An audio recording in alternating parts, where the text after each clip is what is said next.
কপালে চাঁদ টিপ দিয়ে যা। এই কি হলো, চোখ বন্ধ করছো কেন? আরে একদম চোখ খুলবে না, একদম চোখ খুলবে না বললাম তো। কি অদ্ভুত, নিজেই চোখ বন্ধ করে বলছে চোখ খুলবো না। কি হয়েছে বলো তো? আচ্ছা ঠিক আছে, আমি হাতটা সরিয়ে নিচ্ছি, কিন্তু একদম চোখ খুলবে না, ঠিক আছে? আচ্ছা বেশ। আরে কি করছিস? তুমি তো বললে চোখ খোলা যাবে না, আমি তো চোখ খুলিনি। তুমি তো একবারও বলোনি যে চোখ বন্ধ করে তোমার দিকে ঘোরা যাবে না। বুঝতে পারছি, আজকাল মেয়ের সাথে সাথে মা অনেক দুষ্ট হয়ে গেছে। একদম চুপ করবে না, ঠিক আছে? ঠিক আছে, কিন্তু কি হয়েছে বলবে তো? করবে না।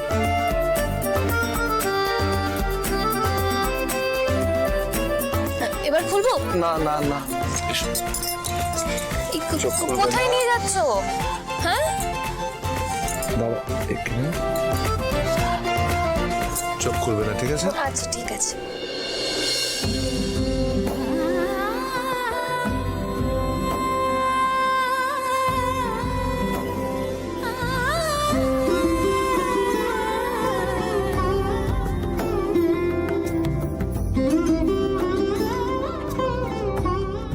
চোখ খোলো।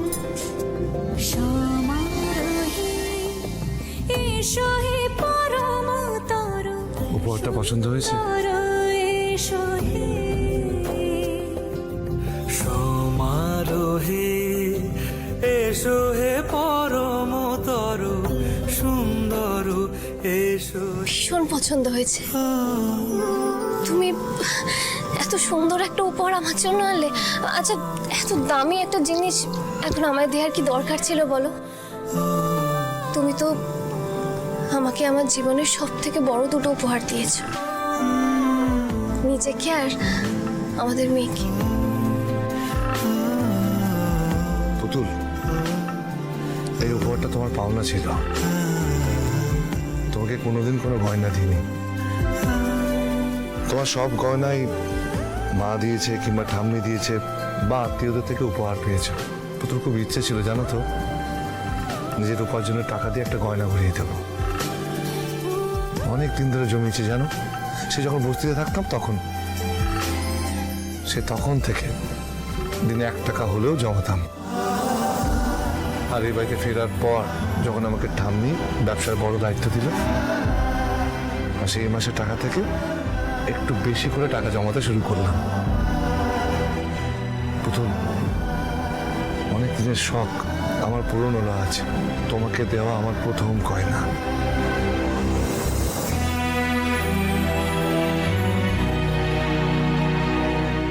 এ কি কাঁদছো কেন? তুমি এতগুলো দিন ধরে এভাবে আমার জন্য টাকা জমিয়েছো আর আমি জানতেই পারিনি। আরে জানতে পারলে তো সারপ্রাইজটাই থাকতো না। কিন্তু এই হার কিন্তু যে সে হার না, এই হারটা তোমার আমার ভালোবাসার নিদর্শন। হতে পারি রোদ্দুর, হতে পারি বৃষ্টি, হতে পারি রাস্তা তোমারই জন্যে, হতে পারি বদনাম। দেখেছো, হতে পারি এটা হলো আমাদের ভালোবাসার মেমেন্টো, হতে পারি আর আমার পরিবারের নিদর্শন। তোমারই জন্যে, হতে পারি তুমি সুন্দর ভেবেছো গো। তুমি এই ছোট্ট লকেটটার মধ্যে যেন আমাদের ভালোবাসার গল্পটা, আমাদের তিনজনের গল্পটা ধরে রাখা আছে। তোমার কারণে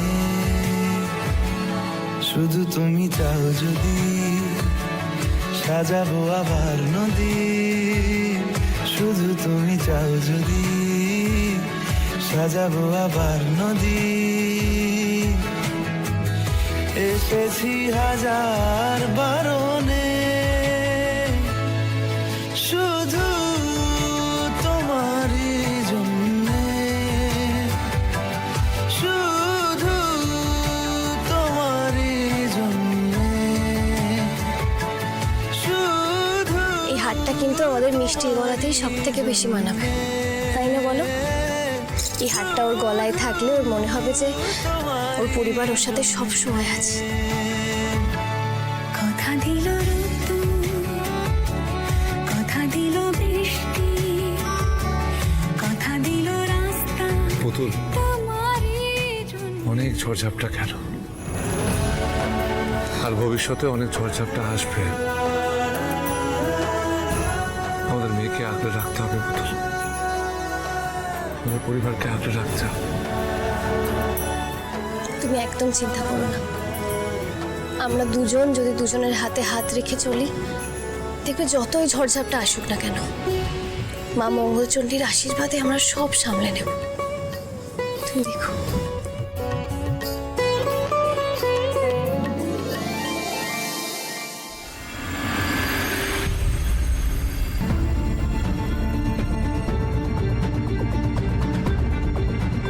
মাঠান, মাঠান, সবাইকে নিয়ে এসেছি। কি বলবে তুমি? আয়।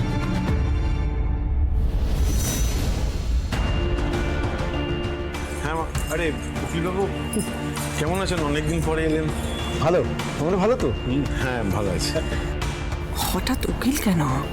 বড় কিছু ঘটতে চলেছে নাকি? আমার গুরুত্বপূর্ণ কিছু কথা বলার আছে, তোমরা বসে যাও একটু। কি এমন হয়েছে মাথার?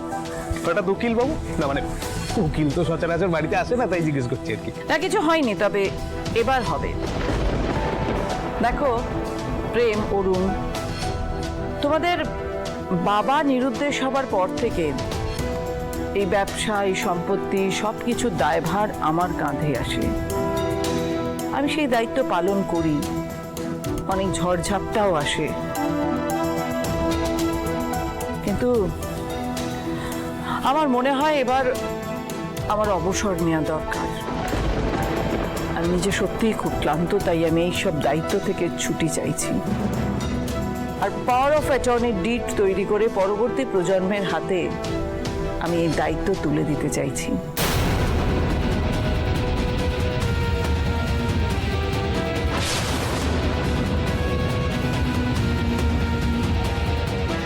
এই সিদ্ধান্তটা কিন্তু মাথা রাখবি, মানে একদম খুব ভালো নিয়েছে। সত্যি তো, আপনার তো বয়স হচ্ছে, এখন এই বয়সে এত ঝক্কি ভালো লাগে। তবে আপনি নিশ্চিন্ত থাকতে পারেন, এত বছর আমি একা হাতে যেভাবে ব্যবসাটা চালিয়েছি, আপনি যদি অনুমতি দেন এবারও সেটাই করব। আর তাছাড়া ময়ূর তো আছেই, দরকারেও আমাকে হেল্প করবে। আপনি নিশ্চিন্তে পাওয়ার অফ অ্যাটর্নিটা আমাকে দিয়ে দিন। এই প্রেম, এক মিনিট দাঁড়া, হড়বড় করছিস কেন? আগে শোন না মা কি বলতে চায়, মায়ের সিদ্ধান্তটা শোন, তারপরে কথা বলিস। হ্যাঁ মা বলো। প্রেমাংশু, এটা সত্যি যে তুমি বহুদিন